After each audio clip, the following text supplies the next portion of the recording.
Front పార్ట్లో కొన్ని doubts అయితే ఇంకా చాలామందికి ఉంటాయి కదా. సో అవైతే ఈ వీడియోలో మనం క్లారిటీ చేసుకున్నాం. బ్యాక్ పార్ట్ కట్ చేసుకున్నాం కదా. బ్యాక్ పార్ట్ హ్యాండ్ తీసేసి జస్ట్ ఇప్పుడు ఫ్రంట్కి వచ్చేసరికి ఈ క్రాస్ ఈ ఓపెన్స్ ఉంటాయి కదా.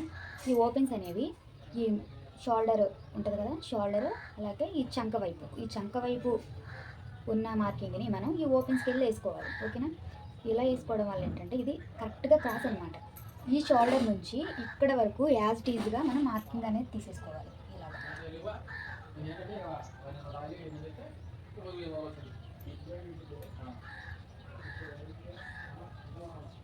ఇలా తీసేసుకున్నాం కదా.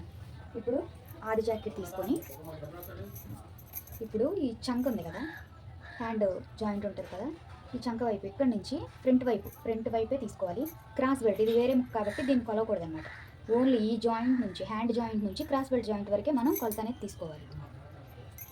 ఇప్పుడు ఈ ఖర్చుకి మనం వదిలేసాం కదా, ఆ ఖర్చు అనేది వదిలేసుకొని సో ఖర్చు మీద అనేది మనం ఈ కుట్టు వచ్చేలాగా పెట్టుకోవాలి. దీన్ని సాగదీయకుండా ఇలా నార్మల్గా పెట్టేసుకొని ఈ క్రాస్ బెల్ట్ కుట్టు వరకు మనం మార్కింగ్ చేసుకోవాలి. ఇది అసలే కదా ఇక్కడ వరకే పెట్టాం. మరి ఈ రెండు మనం దీన్ని ఈ cross belt front part joint చేయడానికి మనకు ఖర్చు కావాలి కాబట్టి దీనికి ఒక 1/4 ఇంచ్ అంతా ఖర్చు యాడ్ చేసుకోవాలి. ఇప్పుడు దీన్ని కూడా యాజ్ ఇట్ ఈజ్గా గీసేసుకోవడమే చివరి వరకు. ఓకే, ఇక్కడతో ఈ చంక వైపు కొలత అనేది అయిపోయింది. ఇప్పుడు వచ్చేసి ఫ్రంట్ మెడ అన్నమాట. ఉక్సులు పట్టీ వైపు తీసుకోండి. ఉక్సులు పట్టీ వైపు తీసుకొని ఈ షోల్డర్ జాయింట్ ఉంది కదా, దీనికి కూడా మనం ఇక్కడ ఖర్చు అనేది వదిలేసుకొని ఈ కుట్టు ఈ ఖర్చు మీద పెట్టాలన్నమాట. ఖర్చుకి మనం ఎక్కడికైతే వదిలేసుకున్నామో అంటే అసలు పాయింట్ మీద మనం ఆ కుట్టు షోల్డర్ కుట్టు అనేది వచ్చేలాగా పెట్టుకోవాలి. ఇలా పెట్టుకొని దీన్ని సాగదీయకూడదండి. ఇప్పుడు ఈ ఉక్సులు పట్టి ఉంది కదా, ఈ ఉక్సులు పట్టిని ఈ బ్యాక్ వైపు పార్ట్కి ఈ నడుము ఉంటుంది కదా, ఈ నడుముకి ఇలా సమానంగా పెట్టడమే. మనం సాగదీయడం అలాంటివి ఏం చేయకూడదు. జస్ట్ ఇదిగో ఇలా పెట్టేసుకొని దీనికి కూడా అసలు అలాగే ఖర్చు పెట్టుకోవాలంటే ఇది యాజ్ ఈజ్గా ఇక్కడ నుంచి క్రాస్ బెల్ట్ వరకు ఒక పాయింట్ అనేది పెట్టేసుకోవాలి. ఆ తర్వాత మనం ఈ డాట్ వేయడానికి అలాగే ఈ రెండు పార్టులని అంటే క్రాస్ బెల్ట్ ఈ ఫ్రంట్ని కలపడానికి మనకి ఇక్కడ ఖర్చు కావాలి కాబట్టి ఈ డాట్కి ఖర్చుకి కలుపుకొని ఒక అంగుళం అంతా పెట్టేసుకోండి. కన్ఫ్యూజ్ ఏమి ఉండకుండా అంగుళం పెట్టుకుంటే కరెక్ట్గా కొంచెం ఎక్కువ తక్కువగా కుట్టినా సరే సరిపోతుంది. ఇప్పుడు ఇలా లైన్ తీసుకోవాలి. ఇక్కడికి మెడ కూడా అయిపోయింది. ఇప్పుడు ఏం చేయాలంటే మనకి చెస్ట్ పొడవు ఎంత ఉందో తెలియాలన్నమాట. దానికి ఈ షోల్డర్ మధ్యలో పట్టుకొని ఈ డాట్ దగ్గర పట్టుకుంటే పొడవు అనేది వచ్చేస్తుంది. దీన్ని ఒక సాగదీయకూడదు. దీన్నైనా అంతే, ఖర్చు పైన వదిలేసి ఇలా పెట్టుకోవడం. ఈ క్రాస్ బెల్ట్ వరకు అసలు అయితే మనం జాయింట్ చేయడానికి ఖర్చు కూడా 1/4 ఇంచ్ తీసుకోవాలి.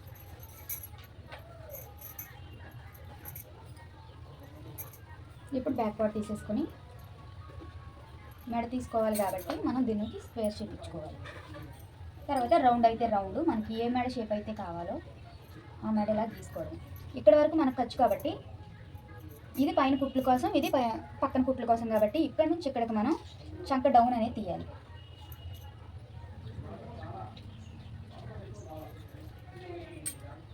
అరంగుళం కన్నా తక్కువ తీసుకున్న పాదలేదు కానీ అరంగుళం కన్నా ఎక్కువ తీసుకోకూడదు.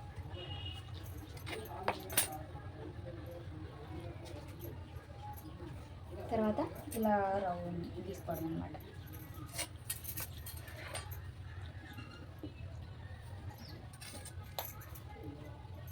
ఇప్పుడు డాట్కి వచ్చేసి కాజాల పట్టి అయితే డాట్కి కరెక్ట్గా వస్తుంది. ఎందుకంటే మనం దీనికి లోపల ఇట్లా మడవడాలు ఏమి ఉండవు కదా, ఇది ఎంత ఉందో అంతే పెట్టుకుంటాం కాబట్టి దీనికి కరెక్ట్గా వచ్చింది. ఉక్సులు పట్టి వైపు అయితే మనం జాయింట్ చేసినంత లోపలికి వెళ్ళిపోద్ది కాబట్టి ఇది తగ్గుతుంది అన్నమాట. కాబట్టి మనం కాజాల పట్టి వైపే తీసుకోవాలి. ఇక్కడ నుంచి ఇక్కడ ఖర్చు ఒక 1/4 ఇంచ్ అంతా ఖర్చు అనుకుంటే ఆ ఖర్చు మీద నుంచి ఇట్లా పెట్టుకోండి. ఇక్కడికే అసలు డాట్ వచ్చింది. ఇప్పుడు ఈ లోపల ఉన్న డాట్ ఇలా ఓపెన్ చేసుకొని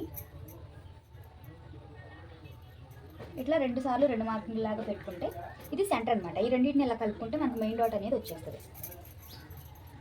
డ్రాయింగ్ అంతా అయిపోయిన తర్వాత కంగారు పడి కట్ చేయకుండా ఇలా ఒకసారి కొలుచుకోండి. ఇట్లా కొలుచుకోవడం వల్ల మనం ఖర్చుతో సహా కొలిసాం కాబట్టి మనం ఈ డాట్ వేయంగా ఈ ఖర్చుకి ఇది మొత్తం సరిపోతుందా లేదా అనేది మనకు ఒక క్లారిటీ అనేది వచ్చింది అనమాట. ముందే కట్ చేసుకున్న తర్వాత మనం డాట్ అయితే ఖర్చుకుండదు, ఖర్చు కుదురుకుంటే డాట్ ఉండదు కాబట్టి అలా డ్రాయింగ్ అంతా అయిపోయాక మళ్ళీ మొత్తం ఒకసారి కొలుచుకుంటే ఫ్రంట్ పార్ట్ కరెక్ట్గా వచ్చిందో లేదో తెలిసిపోద్ది.